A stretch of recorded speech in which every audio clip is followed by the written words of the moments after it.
रमज़ान में जब हम लोग कुरान शरीफ की तिलावत करते हैं तो पहला फ़ोकस हम लोगों का जो रहता है वो इस बात पर रहता है कि पारा जल्दी से पूरा हो जाए। आज 3 पारे पढ़ लें, आज 4 पारे पढ़ लें, ज़्यादा से ज़्यादा पारे पढ़ लें, ये फ़ोकस हमारा रहता है। तो ये बुरा नहीं है, अच्छी चीज़ है, ये शौक़ होना चाहिए कि ज़्यादा पारे हम पढ़ लें। लेकिन जो इम्पोर्टेंट चीज़ हमारे लिए रहती है वो ये रहती है कि जल्दी से पारा पढ़ लिया जाए। इसीलिए हमारे माशरे में जो बहुत जल्दी पारा पढ़ लेता है उसको बहुत अच्छी निगाहों से देखा जाता है, यार बहुत जल्दी पारा पढ़ लेता है ये। आपने देखा होगा जो ख़वातीन जल्दी पारा पढ़ लेती हैं तो उनके चर्चे हो रहे होते हैं मोहल्ले में कि यार वो बहुत जल्दी पारा पढ़ लेती है। कोई अगर 15 मिनट में से पारा पढ़ लेता है तो उसकी तारीफ़ें हो रही होती हैं। तो हमारे यहाँ तारीफ़ इस बात में समझी जाती है कि जल्दी से पारा पढ़ लो, ये है तारीफ़ के काम। इसी वजह से बहुत सारे लोग मुझसे पूछते हैं कि मुफ्ती साहब पारा कितनी देर में पढ़ लेना चाहिए।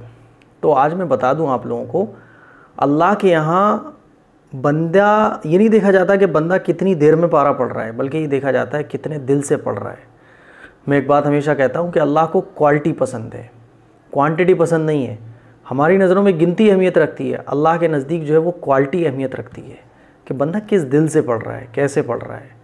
अब रही ये बात कि स्पीड में, कितनी स्पीड में पढ़ना चाहिए और कितनी देर में पारा पढ़ना चाहिए, तो देखिए ये इम्पोर्टेंट नहीं है कि आप बहुत जल्दी से पारा पूरा कर रहे हैं, बल्कि इम्पोर्टेंट ये है कि आप अच्छे से कुरान की तिलावत कर रहे हैं, आप कुरान में गलती नहीं कर रहे हैं।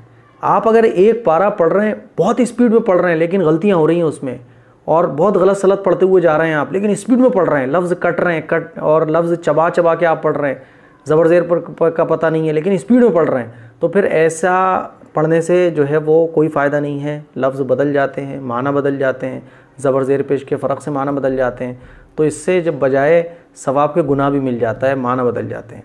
लेकिन आप अच्छा पढ़ रहे हैं और एक पारा, आप 1 घंटे में 2 पारे पढ़ सकते हैं, लेकिन आप 1 पारा पढ़ रहे हैं लेकिन अच्छा पढ़ रहे हैं, उम्दा पढ़ रहे हैं, ज़बर ज़ेर पेश का फ़र्क करते हुए पढ़ रहे हैं कि लफ्ज़ ना बदले, लफ्ज़ ना चबे, लफ्ज़ ना कटे, ज़बर ज़ेर पेश इधर से उधर ना हो जाए, इसका ख्याल रखते हुए आप पढ़ रहे हैं, अच्छे तरीके से आप कुरान की तिलावत कर रहे हैं, तो ये इम्पोर्टेंट है, ये ज़रूरी है। और रही स्पीड की बात, हुज़ूर अलैहिस्सलातु वस्सलाम जो हमारे पैगम्बर हैं, आका मदनी सल्लल्लाहु अलैहि वसल्लम स्पीड से कुरान नहीं पढ़ते थे, बल्कि ठहर ठहर कर कुरान पढ़ा करते थे।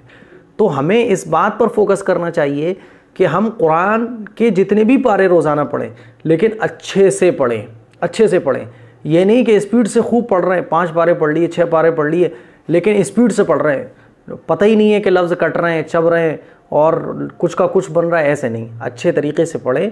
आप चाहे देर में पढ़ें लेकिन कुरान को अच्छा पढ़ने की कोशिश करें, ये ज़रूरी चीज़ है। तो उम्मीद करता हूँ ये बात आपके समझ आ गई होगी। हमारे बहुत सारे भाई, हमारी बहुत सारी बहनें इसीलिए परेशान रहते हैं कि यार मेरी स्पीड कम है, मेरी ये कम है। नहीं, आप कुरान को अच्छा पढ़ने की कोशिश करें, स्पीड ना देखें। कोई स्पीड से अगर अच्छा पढ़ लेता है तो ठीक है, कोई स्पीड बग़ैर स्पीड के अच्छा पढ़ता है तो फिर वो बग़ैर स्पीड के ही पढ़े। अल्लाह के यहाँ दिल देखा जाता है, किस नीयत से, किस दिल से मेरे बंदे ने मेरे कलाम की तिलावत की है। अस्सलामु अलैकुम व रहमतुल्लाहि।